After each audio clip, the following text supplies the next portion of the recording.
Hi, this is Dana with Flowers by Design, and today I'm going to show you how to make this wonderful Easter centerpiece using a grapevine wreath as a base. And I've used here all natural garden flowers such as anemones and viburnum and ranunculus and freesia, and it's so lush and so pretty and so easy to make, and let me just show you how.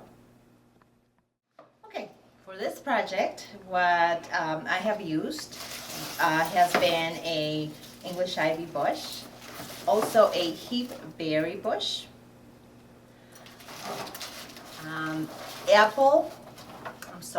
pear blossom spray, just beautiful, and a ranunculus, actually a couple of different ranunculus in different shapes, one in peach and another one in a vanilla cream color, a beautiful anemone, and snowball viburnum in green, also a little freesia, and a yellow lady's mantle. And I purchased a hurricane glass and a candle in an 18-inch grapevine wreath. Of course you can use any size depending on the size of your table. But lastly I have a pair of cutting pliers and some cable ties. So what I will do is actually make little bouquets, and if, for example, a bush has many stems, I will cut one little stem off. If a spray has many flowers, I will cut just one little portion off. Now here this freesia has 2 flowers. I'm going to cut one off and leave the other one for the other bouquet. The same thing here with the viburnum, cut one of the blooms off. Now this anemone only has 1 bloom, so that's all I'll do. Oops. And so notice that I'm cutting them, probably the entire length of this bouquet is going to be maybe between 8 and 9 inches. And so all of the components of it will be about that length. Once again, another little ranunculus. And this beautiful ranunculus, but actually like a multi-layered ranunculus. And finally the pear spray. And once that's all done, I will start layering them and making them into a little bouquet. Really important to fluff your stems so they don't look flat. And I'll just place them here and there.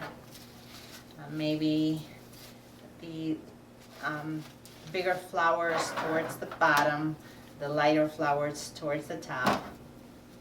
And once everything is in my hand, like a little handheld bouquet, I will use a cable tie like this, and I will tie it all together.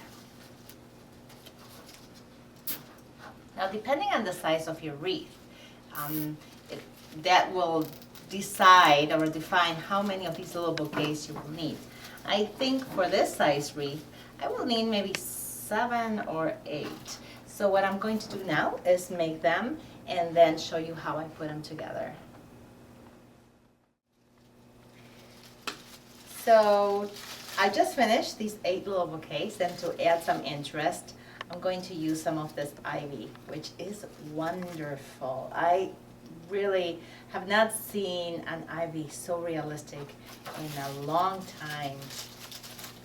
And just a few tendrils, which for now will just be placed and just around the wreath.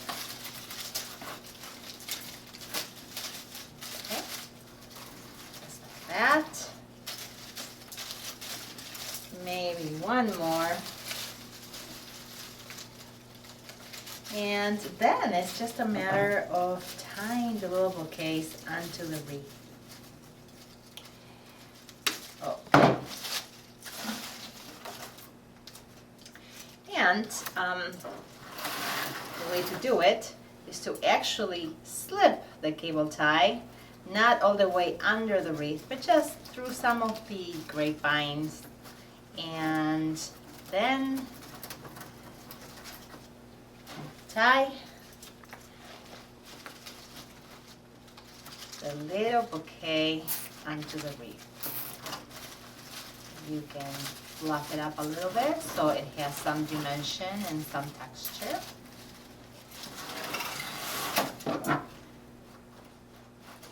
Cut that little tail and proceed on to the next one. So I think this one is going to be about here.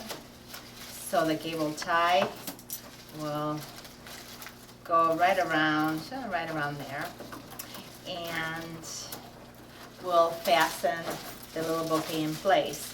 Now, as you are doing this and as you're tying all the little bouquets, the ivy also is going to be held in place.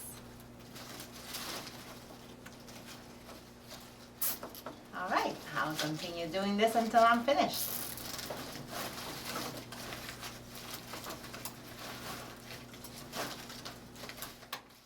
All right, and here I am finishing up with my last one, so that the wreath centerpiece is almost ready.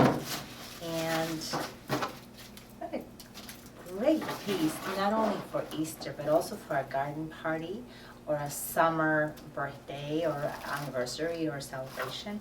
Of course, it can also be used as a wreath, but here we're going to use it as a centerpiece. And just make sure that it's so fluffed that you bring some of the flowers up, some of the flowers down, that everything is covered. This is kind of a wild garden type of arrangement, so it really doesn't have to be precise or perfect. It just has to look natural. So finally, here's the hurricane lamp. Let me put the candle in first, and then the hurricane lamp. And well, I'm ready to have a party. So until next time, I hope you enjoyed it. And this is Donna with Flowers by Design.